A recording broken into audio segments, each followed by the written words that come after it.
Olá, sejam bem-vindos e bem-vindas à nova temporada do Sala de Aula na TV, o programa que apresenta a produção acadêmica dos estudantes de graduação e pós-graduação da Unesp. Nessa temporada, você acompanha discussões sobre paisagismo.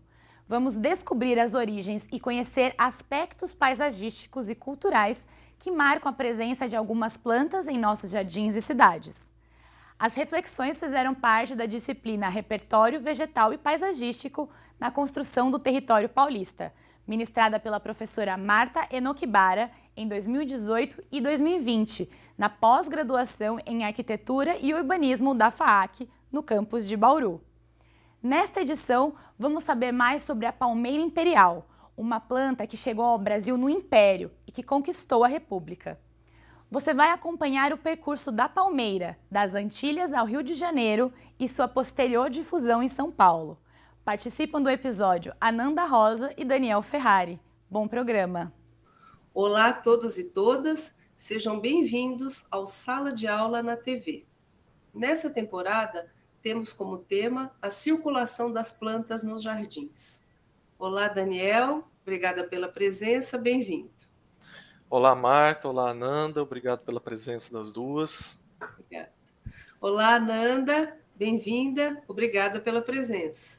Olá a todos. Eu que agradeço.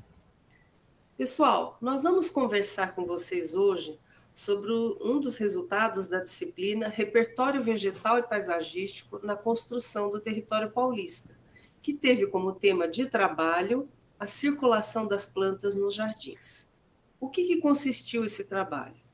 A partir do conteúdo teórico ministrado nas aulas e da viagem didática realizada ao Rio de Janeiro com a parceria da Fundação Parques e Jardins, isso para quem fez a disciplina em 2018, caso Daniel e da Nanda, né? Os alunos, a partir disso, tinham que então escolher uma planta, investigar sua origem, como chegou ao Brasil e como se inseriu nas nossas praças, jardins e na arborização urbana, e também explorando aspectos culturais. Os resultados dos trabalhos, eles trazem uma pluralidade de olhares bastante grande, enriquecidos pelas diferentes áreas de formação dos alunos que participaram da disciplina.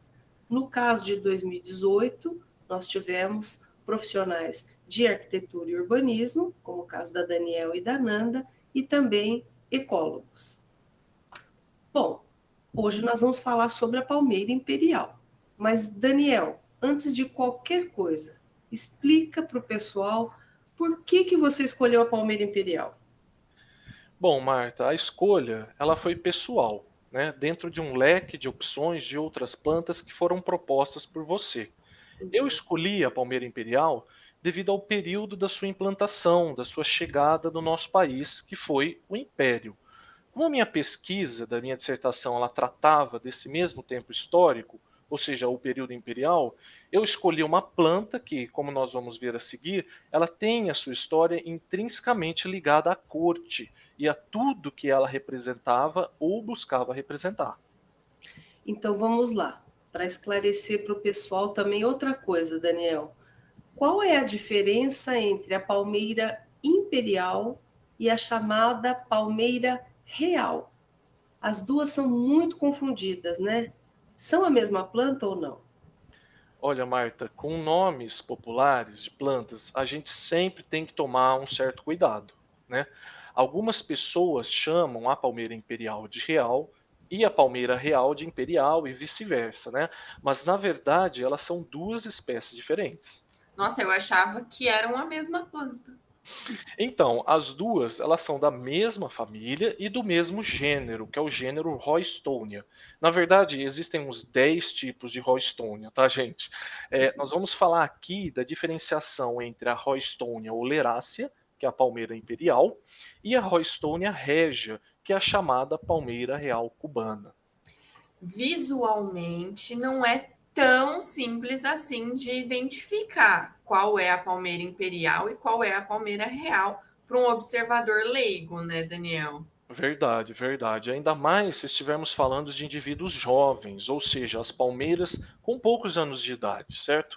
Então nós vamos falar primeiramente da palmeira imperial, E a sua principal característica que podemos destacar de diferenciação é o seu porte. A Roystonea oleracea, ela atinge até 40 metros de altura. Ela sempre será maior e ela sempre terá mais destaque na paisagem. Uma outra característica é que, após um certo olhar treinado, nós podemos perceber que as folhas da palmeira imperial elas são penteadas. Elas não são felpudas. É como se nós tivéssemos realmente penteado o cabelo. As folhas da palmeira imperial elas não são espetadas como as outras, né? Obviamente, cada uma das palmeiras apresentam certas características morfológicas, como inflorescência X, tamanho de palmito Y, né? Mas essas são características técnicas que somente um especialista consegue determinar. Exato. Daniel, e a palmeira real? A palmeira real, a Roystonea regia, ela tem a sua origem em Cuba e também ocorre na Flórida. Por isso, o seu nome popular é palmeira real de Cuba ou palmeira real da Flórida. E a sua principal diferença com a palmeira imperial é que ela apresenta um bojo, uma dilatação em seu caule. Exato. Agora, resumindo, Daniel. Bom, resumindo, nenhuma é tão esbelta e tão alta como a palmeira imperial. Se colocarmos todas conformando um caminho, como uma leia, ou seja, retas, contíguas umas entre as outras, fica mais fácil distingui-las, principalmente pelo porte, pela altura, pelo bojo, ou seja, pela dilatação, e pelas folhas penteadas. Inclusive, eu me lembro, Daniel, de você ter comentado que muitas palmeiras reais eram verdadeiramente vendidas como palmeiras imperiais. Né? É verdade isso? Isso realmente acontece. Daniel, você falou que a origem da palmeira real é cubana. Mas qual é a origem, então, da palmeira imperial? Ela está tão presente na paisagem brasileira, né, que acredito que todos imaginam que ela seja nossa. Não, Marta, a palmeira imperial não é brasileira. A sua região nativa é a América Central Insular, ou também conhecida como Antilhas, que são os países banhados pelo Mar do Caribe, entre eles a República Dominicana, o Bahamas, o Barbados, Cuba.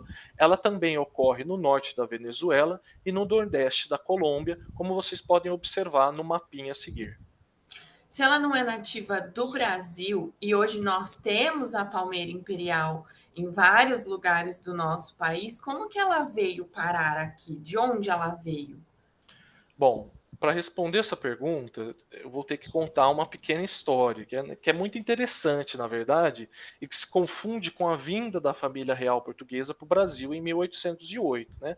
Vinda, na verdade, é um eufemismo. A família real estava fugindo das tropas francesas de Napoleão Bonaparte. Muito bem. Lembremos então que neste momento histórico acontecem diversas mudanças no Brasil, como a abertura dos portos, etc, etc. E dentre umas dessas iniciativas imediatas do regente Dom João VI, nós vamos destacar a criação de um jardim de aclimatação numa área circunvizinha à fábrica de pólvora, que era chamada Real Fábrica de Pólvora, que foi instalada nas terras do engenho de açúcar, onde fica hoje a atual Lagoa Rodrigo de Freitas. Muito bem. Ainda em 1808, esse jardim, que daria origem ao atual Jardim Botânico do Rio de Janeiro, passa a ser chamado de Real Horto Botânico. Era um jardim de aclimatação. Ananda, explica um pouco para a gente o que era um jardim de aclimatação. Eu adoro falar sobre isso. Bom, todo grande império, pessoal, na época os mais poderosos eram França e Inglaterra, principalmente, mas também Portugal, Espanha, Holanda. Todas essas grandes nações mantinham nas suas colônias jardins onde se faziam experimentações de cultivo com plantas nativas ou exóticas que eram economicamente rentáveis, eram importantes na época, ou eram plantas promissoras. Esses jardins eram os chamados jardins de aclimação, ou, como o Daniel falou, jardins de aclimatação, que posteriormente ficavam conhecidos como jardins botânicos. Ou seja, toda nação que queria ser soberana, que queria ser reconhecida como um grande império, tinha que ter o seu jardim de aclimatação. E Portugal não podia ser diferente, né? Dessa forma, então ele vai trazer isso para o Brasil, ele vai fazer o mesmo nas suas colônias. Perfeito esclarecimento, Ananda. Agora, Daniel, mas qual é a relação, então, do Jardim Botânico do Rio de Janeiro com a palmeira imperial? Você ainda não falou para a gente como que ela chegou no Brasil. Calma, gente, nós vamos chegar lá. É uma outra historinha. Um capitão de um navio português chamado Luís de Abreu Vieira e Silva, que era um rico comerciante, em uma de suas viagens à Índia, ele acaba naufragando, né? E a sua tripulação, os sobreviventes, são aprisionados pelos franceses nas Ilhas Maurício, então conhecidas como Ilha da França. Nessa ilha, que era uma colônia francesa, havia um jardim botânico, um jardim de aclimatação, como a Ananda disse, o chamado Jardim La Pamplemousse. Assim, o Luís, que era esse capitão, aproveitando-se de uma relativa liberdade concedida aos oficiais portugueses, ele visita esse jardim botânico, onde os franceses aclimatavam as espécies visando o replantio nas suas colônias, né, onde possivelmente existia um clima e um solo que permitissem a adaptação da planta.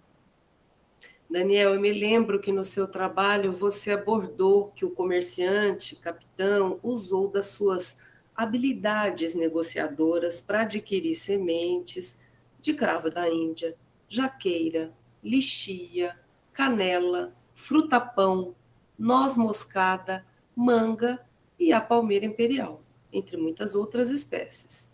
Alguns dizem que, na verdade, ele surrupiou essas espécies.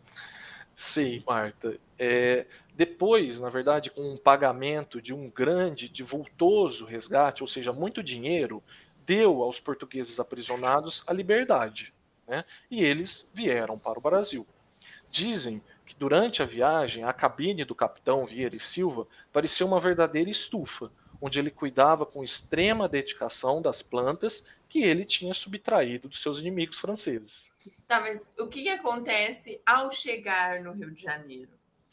Então, sabiamente, este capitão, ele doa as sementes e as mudas ao então príncipe regente Dom João, que determina que fossem plantadas no Real Horto em 1809. Assim, ao criar esse Real Horto e ao plantar estas mudas e essas sementes, é como se Dom João avisasse ao mundo: olha, essa colônia agora representa o Império Português. Tem uma história que diz que o próprio Dom João foi quem plantou a primeira muda de palmeira imperial no Brasil, não tem? É a que atualmente é conhecida como a Palma Mater. Rezam as lendas mais populares sobre o Jardim Botânico que sim, a primeira palmeira imperial fora plantado pelo próprio Dom João. Plantada pessoalmente por ele ou plantada por ordem dele, o que nos importa é que a palmeira imperial, que na verdade se desenvolve com especial vigor, ela foi denominada assim de Palma Mater. Mas por quê? Porque, em tese, todas as palmeiras imperiais existentes no Brasil são suas descendentes. É isso mesmo. Todas as palmeiras imperiais são filhas de um único indivíduo. É incrível pensar isso, né?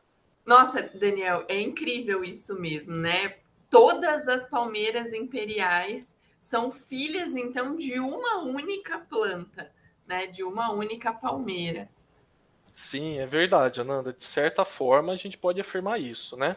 Na verdade, talvez a palmeira imperial que esteja na tua praça, na sua cidade, ela é descendente da Palma Mater que foi plantada no Jardim Botânico do Rio por Dom João.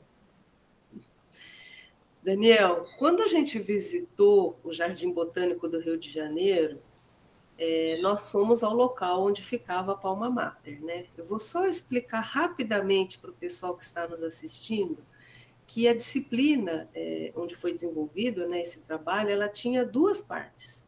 As aulas teóricas, né, e depois a viagem didática ao Rio de Janeiro, onde os alunos podiam ver alguns dos exemplos mostrados em aula. Né? E por que o Rio?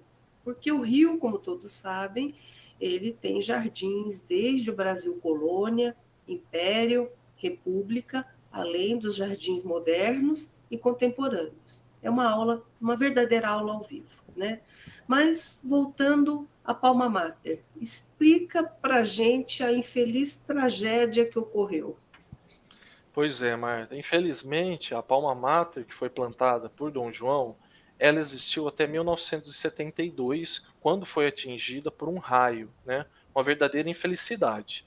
Ela durou em torno de 160 anos, era algo incrível, alcançava quase 40 metros de altura, e outro exemplar de uma palmeira imperial, ela foi plantada no mesmo lugar, de forma simbólica, e foi chamada de palma filia, né? E foi ela que nós vimos quando passamos naquele local no Jardim Botânico.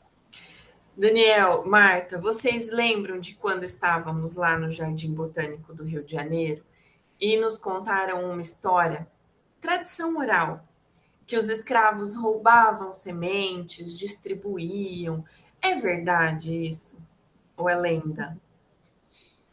Então, a Palma Mater, depois que ela cresceu e se desenvolveu com muito vigor, né, ficou muito alta, ela passou a despertar certa atenção pela sua exuberância, pelo seu porte, pela sua beleza. E segundo essa tradição oral ou lenda, né, a partir do momento que a palmeira ela começa a frutificar, o então diretor do Jardim Botânico, que na época era o Serpa Brandão, com a intenção de preservar esse monopólio, e a Palmeira Imperial representava o poder do Império, né?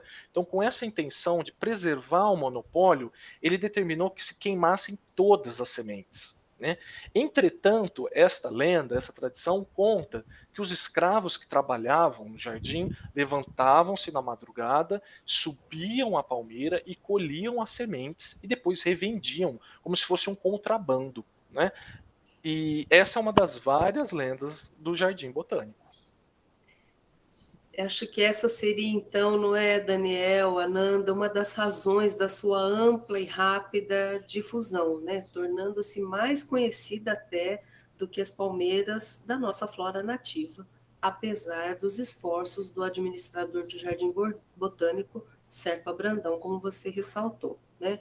Mas eu lembro também que você comentou no seu trabalho que outro fato que colaborou para essa dispersão dessa espécie foi o próprio hábito do imperador Dom Pedro de oferecê-la aos súditos mais fiéis como símbolo de lealdade à coroa, né?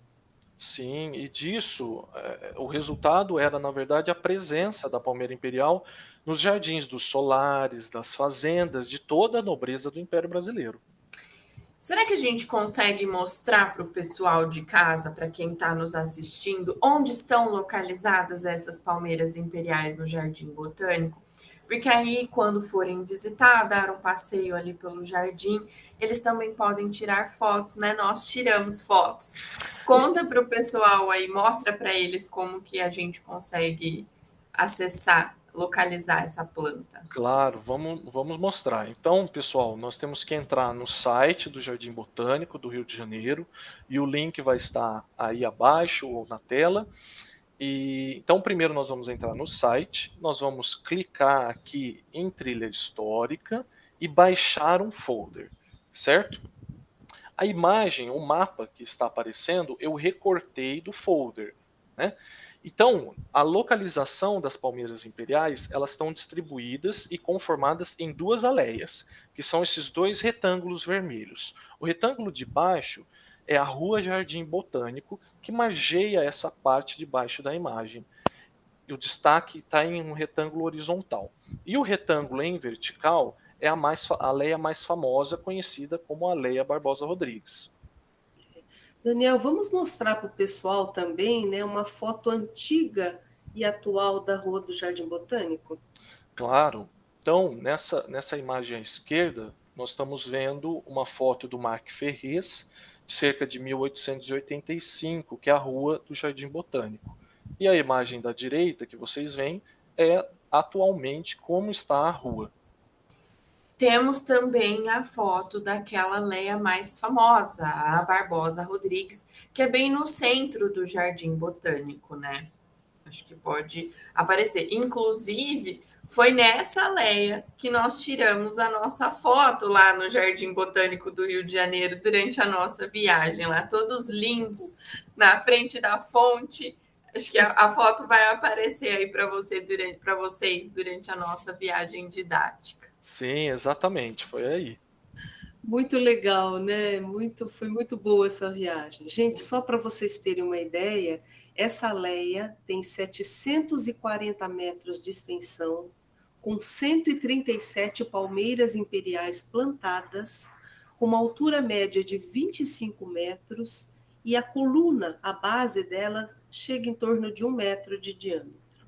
Ela tem o seu início na Rua Jardim Botânico, que são as imagens que o Daniel mostrou, passa pela Fonte das Musas, a nossa foto que a Nanda comentou, né? E vai até o portal da antiga Academia Imperial de Belas Artes, né? A academia, essa fachada foi reconstruída aí no Jardim Botânico, né? Então, para recapitular, as palmeiras elas estão localizadas nestas duas aleias e também a palma-filia, que nós já comentamos, né, que foi plantada no mesmo lugar da palma mater. Daniel, agora falando um pouco sobre a difusão da palmeira imperial, né? Ao que parece, todos os esforços dos diretores do Jardim Botânico, das sucessivas administrações, foram em vão, né? Apesar do cuidado com as sementes, o uso das palmeiras imperiais, ela foi se alastrando pela cidade do Rio de Janeiro e arredores, né? A gente pode perceber, inclusive, pelos antigos registros fotográficos, né, realizados em meados do século XIX, que as palmeiras imperiais realmente elas despontaram na paisagem carioca. Em quais outros lugares e jardins ela foi utilizada no Rio de Janeiro? Você pode comentar um pouquinho sobre isso? Bom, Marta, eu vou citar apenas alguns lugares, né? Porque a gente poderia ficar aqui o dia inteiro falando dos jardins e das palmeiras imperiais na cidade do Rio. Vamos lembrar daquele que é considerado o primeiro jardim público do Rio de Janeiro, o chamado Passeio Público, que foi inaugurado ainda no Brasil Colônia, em 1783, projeto do mestre Valentim, com traçado de referências do jardim formal francês. Né? E depois, no século XIX, ele foi reformado com um projeto do paisagista francês, o Glasiou, em torno de 1860. Não é isso mesmo, Marta? Eu lembro da Marta comentando em aula ainda que essa nova composição agregava alguns elementos do jardim paisagístico francês, né, Marta? Tal qual aqueles de Paris, de meados do século XIX, durante a gestão do Barão de Haussmann, né? Temos imagens também sobre isso, é muito interessante. Sim, vamos comentar. Esta imagem na esquerda, nós podemos ver a fileira de palmeiras imperiais do projeto de Glasiou. Elas ficam ali em cima, né? E elas configuravam um terraço mirante, um verdadeiro belvedere de frente ao mar. Né?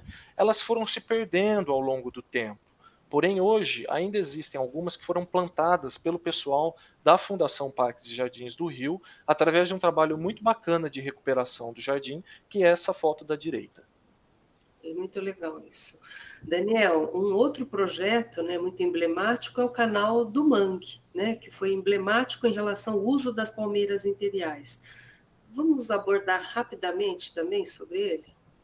Claro, havia um grande manguezal chamado de Mangue de São Diogo, na área onde hoje fica o bairro da Cidade Nova, que fica próximo à prefeitura, e essa região pantanosa ela se estendia até o Campo de Santana.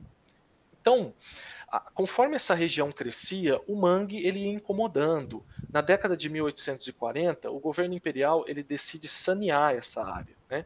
Existia um plano de se construir um estreito canal, que vai ser o canal do mangue, né? A fim de receber essas águas pluviais e águas também de riachos próximos que desaguavam ali nas imediações.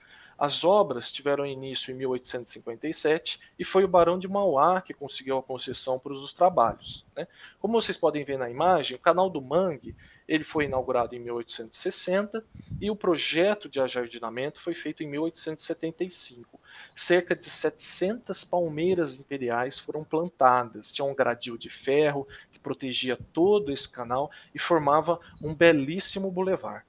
Muito lindo, né, gente? Essa grandiosidade do Canal do Mangue, das palmeiras no Canal do Mangue. Isso posteriormente iria virar uma bela epoque republicana carioca. né? Um impressionante bulevar. Era para ser um cartão postal mesmo, né? 4 fileiras de palmeiras imperiais, um grande impacto cênico, um conjunto paisagístico que infelizmente a gente não tem mais, né? Não estão mais lá essas palmeiras. Imagina a imponência, a importância dessa paisagem e o que isso tudo traria para os dias de hoje, né? Verdade, Ananda. Agora, Daniel, que outros lugares do Rio de Janeiro também temos palmeiras imperiais? Você pode citar alguns outros? Sim, a gente pode citar, por exemplo, o Largo do Machado, a belíssima Rua Paissandu, a fachada do Museu Nacional, que era a antiga Casa da Moeda, os jardins do Palácio do Catete, os jardins do Palácio de Itamaraty, entre vários outros, Marta. Nossa, gente, a gente poderia fazer um tour só da Palmeira Imperial no Rio de Janeiro, né? Eu ia adorar. Olha essa quantidade de lugares, a gente poderia passar em todos eles. Acabar ali no Parque do Flamengo com os jardins do Burle Marx. Eu lembro de termos passado lá durante a nossa viagem didática. Também no Parque do Flamengo nós temos palmeiras imperiais, lindíssimas lá, né? E por falar em Parque do Flamengo, vocês viram uma reportagem uns tempos atrás que falava sobre uma palmeira que tinha lá no Parque do Flamengo, que só floresce uma vez na vida? Essa palmeira, na verdade, Ananda, é outra, é a palmeira talipô. Ela é nativa do sul da Índia. Burle Marx a plantou provavelmente na década de 60 no Parque do Flamengo. É maravilhosa e esse tipo de palmeira floresce depois, dizem que cerca de 40 a 70 anos. Né? Então vai dar para vocês verem aí. Agora, Daniel, mudando um pouquinho de assunto, né? Voltando para o nosso enfoque aqui, o nosso interesse específico. A nossa disciplina ela teve como objetivo estudar esse repertório vegetal e paisagístico na configuração do território paulista, né? Então, a pergunta é, quando a palmeira imperial começa a aparecer em nosso estado de São Paulo? Eu sei que não deve ter uma data específica, mas comenta mais sobre isso. Atualmente temos palmeiras imperiais em várias cidades aqui do estado, né? É verdade, Marta. Na verdade, o plantio da palmeira imperial, ele foi se intensificando, né? E deve até ter se tornado moda na cidade do Rio a partir de meados do século XIX, o que coincide também com a maioridade do imperador, Dom Pedro II, né? E a necessidade desse fortalecimento simbólico do próprio império, né? Vamos relembrar também do que nós falamos anteriormente, que as sementes da palmeira elas eram distribuídas como os presentes para os súditos, como um certo sinal de proximidade, e aqueles que ganhavam os títulos da nobreza, né? Os conhecidos marqueses, barões, viscondes, né? Então, quando e como esse processo de espraiamento se inicia, né? O espraiamento das palmeiras imperiais, nós não podemos estabelecer uma data específica. Se eu não me engano, já em fins do século XIX, muitos dos principais espaços públicos cariocas já abrigavam conjuntos, aleias de palmeiras imperiais, né? Pois é, e é nessa época em que o café ele já tinha se tornado um produto muito rentável, muito lucrativo, né? Já tinha ocupado grandes áreas da província fluminense e já tinha extravasado as suas fronteiras. Já tinha sido plantado em Minas, no Vale do Paraíba Paulista. Então, a configuração paisagista ela era baseada no Jardim Botânico do Rio. E ela começa a ser repetida nas cidades, nas fazendas, tanto da porção fluminense do Vale quanto da porção paulista. Eu lembro que você abordou no seu trabalho, né, Daniel, que em 1830, 40, o café já tinha ocupado todo o Vale do Paraíba paulista e começaria a proporcionar, na verdade, a melhoria das condições de vida dos habitantes na sua porção mais oriental, na região que vai de Lorena até a divisa com a província do Rio de Janeiro, né? Então, esses lucros, né, obtidos, esses primeiros lucros obtidos com a cultura coafeira, faz surgir uma elite abastada que passa a investir nos núcleos urbanos vale-paraibanos, né? E a palmeira imperial vai estar presente, então, como forma de demonstração de poder e prestígios locais.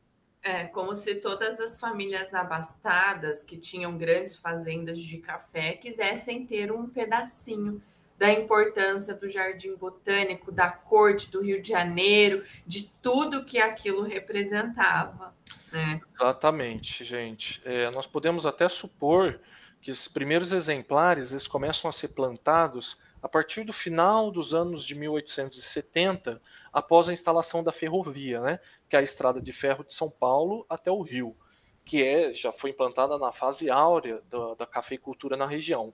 Ou seja, depois de terem sido formadas essas grandes fortunas cafeicultoras.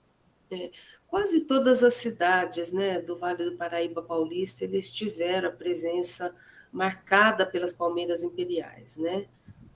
Eu acho que o pessoal vai poder colocar um pouco aqui, pelo menos a imagem de Lorena, né? Porque nós vamos ter o caso de Lorena, Bananal, Taubaté, Guaratinguetá, Pindamonhangaba e várias outras cidades.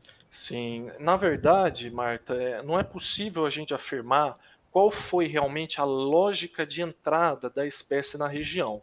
Isto é, se as palmeiras foram sendo plantadas à medida que a cultura cafeeira avançava em direção à cidade de São Paulo, ou se o plantio desses conjuntos ocorreu segundo uma disponibilidade de dinheiro, de capital financeiro pelas elites locais, né, nessas reformas, nesses chamados embelezamentos dos centros urbanos dessas cidades. Como se a planta estivesse caminhando, né? Ela sai do Jardim Botânico do Rio de Janeiro, onde Dom João plantou a palma mater, utilizada nas praças, nos palácios, marca a paisagem da cidade carioca, e depois ela segue rumo ao Vale do Paraíba Fluminense, depois Vale do Paraíba Paulista. Mas quando que ela chega em São Paulo, capital? Tem uma data específica?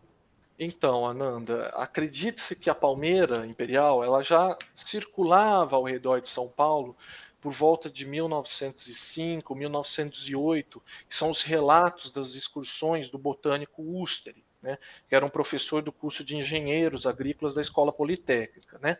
Porém, tudo indica que as palmeiras imperiais elas foram utilizadas no paisagismo, ou seja, paisagisticamente, na cidade de São Paulo, estão localizadas no centro, que é a Praça Ramos de Azevedo, que foi terminada em 1911 e ela é conhecida por abrigar o Teatro Municipal da cidade, né?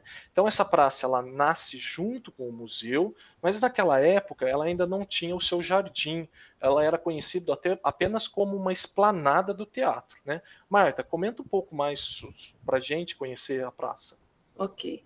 Bom, pessoal, nessa fotografia que vocês vão poder ver, de 1911, é um pouco antes da inauguração do Teatro Municipal.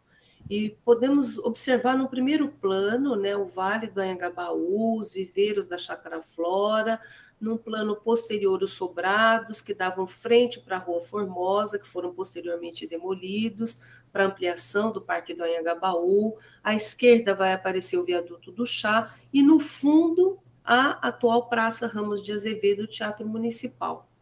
Nessa imagem, nós ainda não conseguimos observar as palmeiras imperiais, né? Elas vão ser plantadas depois? Então, o Teatro Municipal e o seu jardim, eles foram anteriores às transformações do Vale do Anhangabaú, que foi um projeto do paisagista francês Bouvard, né? Então, é a partir de 1913, com essas obras, que a esplanada ela seria incluída nesse conjunto, eles retiram os gradis que ficavam em volta, e a palmeira imperial foi incorporada, assim, à paisagem paulistana. Aqui, em primeiro plano, na imagem, vocês podem ver, nós podemos ver as palmeiras imperiais bem jovens, ainda com pequeno porte, mas já conformando esse semicírculo da praça. A gente pode notar os palacetes, o próprio Vale do Anhangabaú e o Viaduto do Chá, que ainda estava na sua versão metálica. Perfeito. Agora, Daniel, para finalizar, pediria para você abordar alguns exemplos da utilização da palmeira imperial aqui, no interior paulista. Certo, Marta. A gente pode citar como um belo exemplo a cidade de Campinas, né, que é a Praça Carlos Gomes. Contar rapidamente uma historinha dessa praça, né? A praça era um antigo largo onde se pretendia implantar um jardim, né? E assim como o Canal do Mangue lá no Rio, era um local alagadiço, né? Que foi se transformando em depósito de lixo, né? E o desejo de ajardinar esse local vem desde o final do século XIX. Era conhecido como Largo do Brejão, né? Ficou por muito tempo abandonado. Muito bem. Essa situação topográfica era imprópria e recebia toda a água pluvial e ficava as enchentes, né? Era agravada pela existência das nascentes naquela área, enfim, um lugar completamente alagadiço. Foi inclusive nesse projeto que compraram 100 palmeiras imperiais, não foi? Isso, exatamente. Em 1883, a Câmara da cidade autoriza a compra dessas 100 palmeiras imperiais e providencia a jardinação ao redor desse largo, dessa praça, formando um quadrilátero. Né? E após o crescimento dessas palmeiras, o aspecto da praça começa a se modificar e em 1911 o largo ele recebe o projeto do escritório do Ramos de Azevedo, que na mesma época, como a gente falou, estava envolvido com a construção do Teatro Municipal. O projeto, então, ele ajardina totalmente a praça, mantém essas suntuosas palmeiras imperiais e propõe um largo artificial, a ponte, o coreto, e é inaugurado em 1913. Gente, mudando um pouco de assunto, eu lembro ainda que quando cursávamos a disciplina, nós vimos uma reportagem a respeito de que a maior palmeira imperial do mundo fica em Rio Claro, 40 e tantos metros. Vocês lembram disso? É incrível essa história. É verdade, Ananda. Eu lembro dessa matéria, né, que foi um motivo assim de conversa entre nós. A palmeira imperial, ela está no Horto Florestal de Rio Claro, tem 42 metros de altura, Olha. segundo a reportagem, né? Imagina, né?